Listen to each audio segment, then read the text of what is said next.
আসসালামু আলাইকুম ভিউয়ার্স। তো আমরা যদি কিছু বেলুনের মধ্যে এলপিজি গ্যাস ভরি, কয়েকটা বেলুন যদি আমরা একসাথে সিরিয়াল করে লাগাই আর সামনেরটাতে যদি আমরা আগুন লাগাই, তাহলে সেটা কিরকম রিয়াকশন হবে, তো সেটাই দেখবো আজকের ভিডিওতে। তো চলুন দেখা যাক।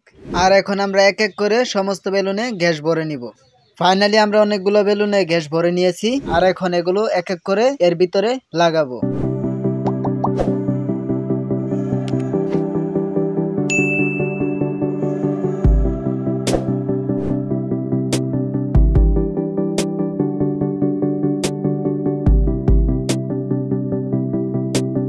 সো ভিউয়ার্স, ফাইনালি আমার সবগুলো বেলুন লাগানো শেষ।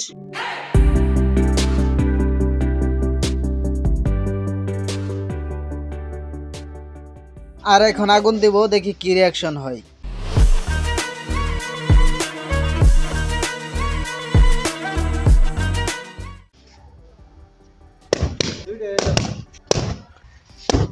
তো ভিউয়ার্স, আমি ভাবছিলাম বেলুনগুলো একসাথে এক এক করে ফাটবে, কিন্তু তা হলো না। আই হোপ ভিডিওটা আপনাদের ভালো লাগছে। ভিডিওটা ভালো লাগলে ভিডিওটাতে একটা লাইক করবেন, চ্যানেলটাকে সাবস্ক্রাইব করে দিবেন। ধন্যবাদ।